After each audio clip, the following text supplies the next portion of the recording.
Chapter 32.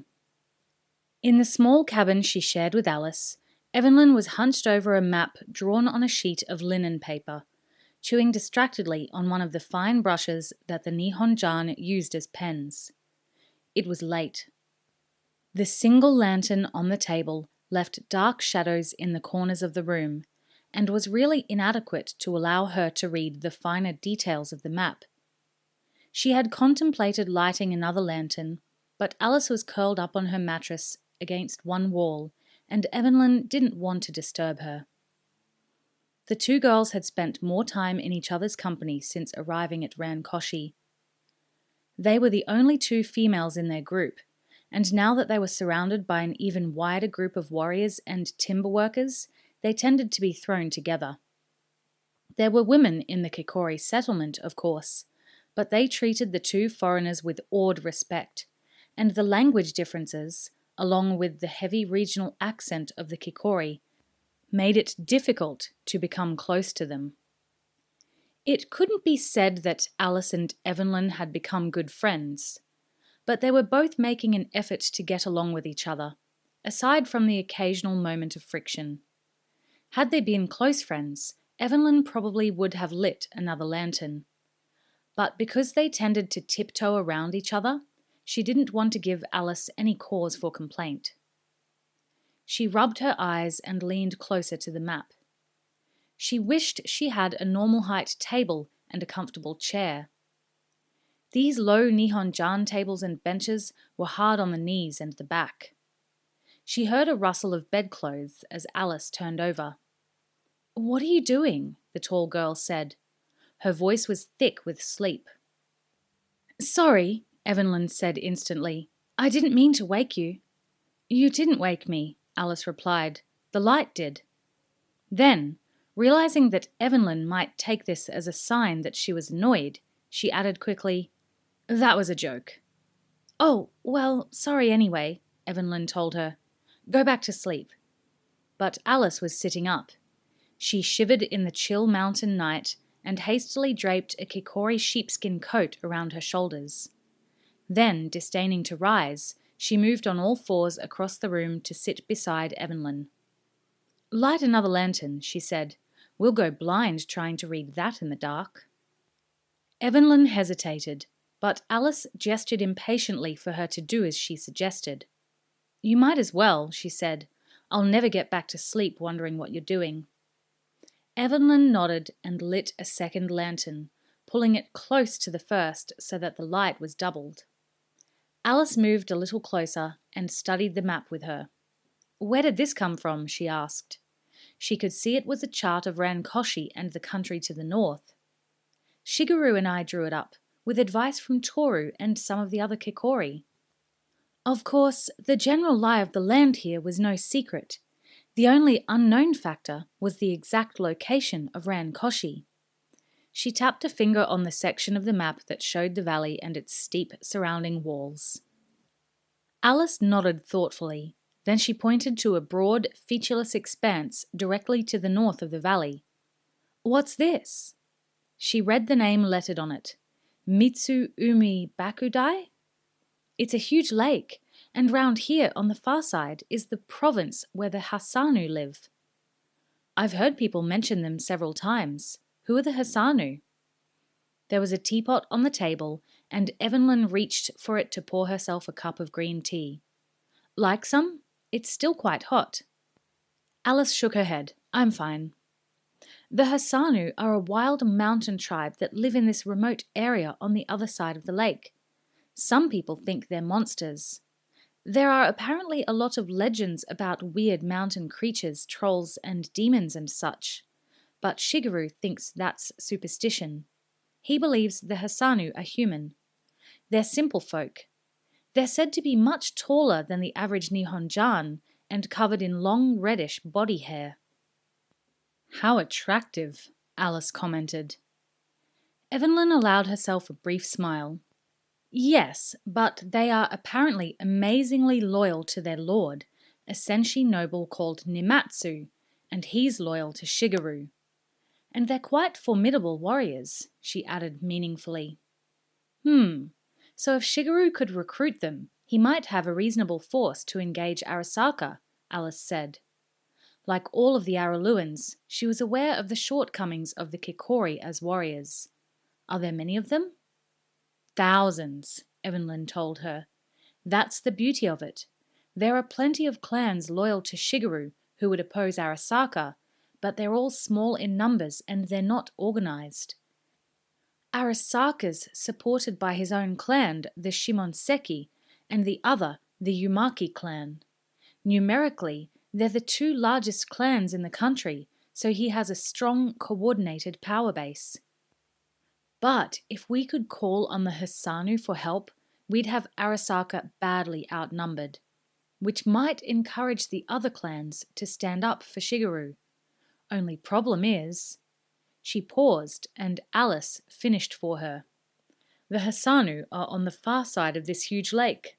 That's right. And the path around the lake goes through mountains even wilder than the ones here. Shigeru says it would take at least 2 months to get there and another 2 back. By which time things will probably be all over here, Alice said, and Evelyn nodded wordlessly. The two of them studied the map in silence for a few minutes. Then Alice said slowly, "Why not take a leaf out of Holt's book? Go across the lake, not around it."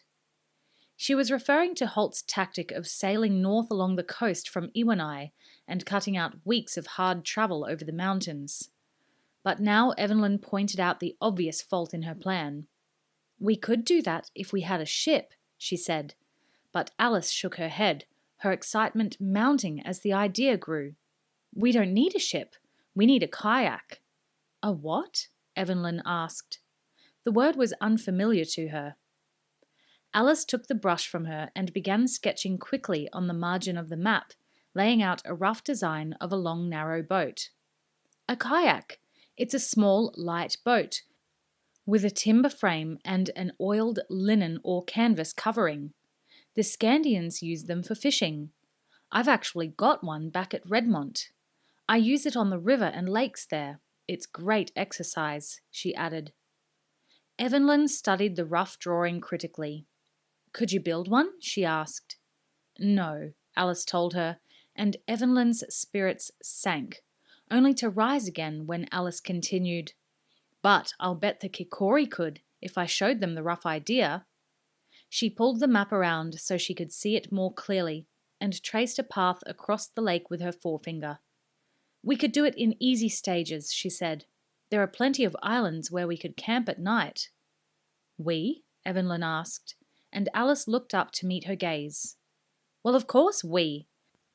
They're going to need every available man they have here once Arasaka's army arrives. There's not really a lot we can achieve here."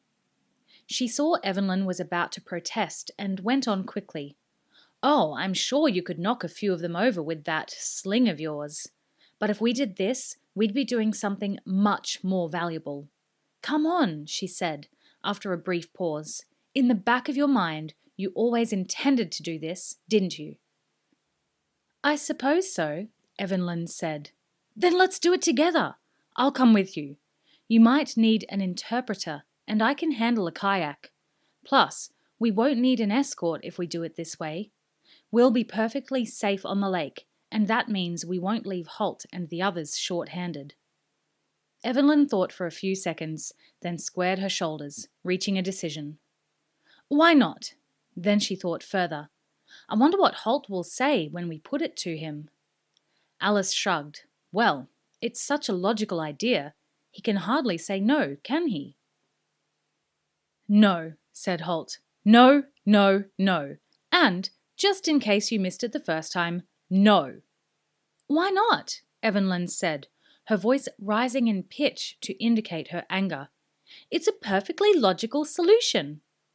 Holt regarded her as if she'd lost her senses. "Can you imagine what your father would say to me if he heard I'd let you go herring off on this half-baked expedition?" Evelyn shrugged. "Well, for a start, it's not half-baked. We've planned it pretty well." In fact, she and Alice had sat up for most of the rest of the previous night, noting down details and equipment they would need for the trip. "And secondly," she continued, "if we don't do it, my father will never hear about it anyway, because we'll all be dead." "Don't be ridiculous," Holt snorted. "Holt, you've got to face facts," Alice put in. "Evelyn is right. If we don't get help, Arasaka will overrun this place in the summer. Oh, we'll hold out for a while, of course, but sooner or later his men will break through. This is our only chance." "I expected more sense from you, Alice," he said coldly. "I know Evelyn tends to go off on wild ideas, but I'm surprised at you. What do you think Pauline would say about this?" Colour flared in Alice's cheeks as he spoke. Then she replied, measuring her words carefully so that anger would not get the best of her. "What would you say to Pauline if it was her idea?" she replied. Holt hesitated. They all knew he would never dare to tell Pauline she was reckless or harebrained. Seeing his hesitation, Alice continued quickly. "Tell me, Holt, aside from the simple fact that you'd be worried about us, what's the flaw in this plan?" He opened his mouth to reply, then paused again. Truth be told, there was no flaw, other than the fact that he hated to see the girls place themselves in danger. He looked at them for a few seconds and realized that that fact was not a sufficiently good reason to reject the plan. Both girls had been in dangerous situations before. Both would be in dangerous situations again. Neither of them were shrinking violets. And Evelyn was right. If she and Alice went, they wouldn't be taking any fighting men away from the valley. They'd need help scaling the sheer cliffs that led down to the lake. But once that was done, the Kikori who helped them could return. I don't like it," he said. Evelyn stepped closer to him and placed her hand over his. "We don't ask you to like it," she said. "I don't like the idea that we'll be leaving you and Will and Horace to fight Arasaka with a bunch of half-trained lumberjacks as an army. These are hard times, and we have to make tough decisions." He let go a deep sigh. The girls were right, and he knew it. "All right," he said. The two faces before him were suddenly wreathed in excited smiles, and he added heavily, "But God help me when Will and Horace find out about it." Whatever answer the girls might have made was cut off by the sound of shouting outside Holt's cabin. Then the door flew open and young Mikaru burst in, too excited to exhibit the normally impeccable manners of the Nihon-Jan. "Hato-san, come quickly! Arasaka's men are here!"